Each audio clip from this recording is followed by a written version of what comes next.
So, hi guys! Welcome back to my YouTube channel!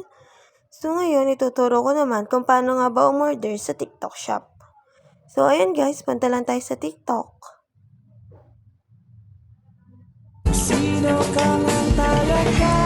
Pindutin lang natin yung shop, nakatabi ng home.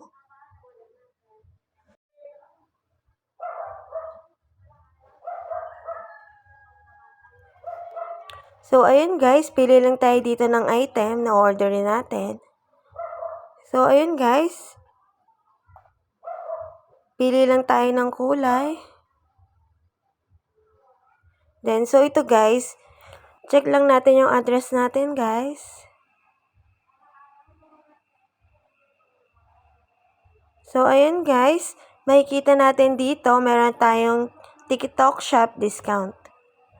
So, scroll down lang natin. So, ayun guys, sobrang dami niyang available na discount.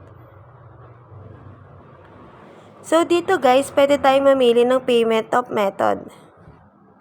So, ayun guys, meron ditong cash on delivery, GCash, credit cards, Maya. So, ayun guys, ang pipiliin ko dito is cash on delivery. So, click lang natin yan, then continue. Tapos guys, pag okay na yung order nyo, pindutin lang natin yung place order.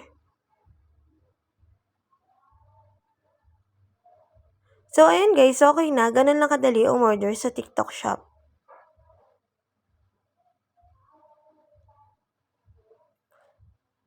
So, ayun guys, na ito yung mga details ng order natin. Thanks for watching. Don't forget to like, comment, and subscribe for more amazing content. Hit the notification bell so you can never miss an update. See you!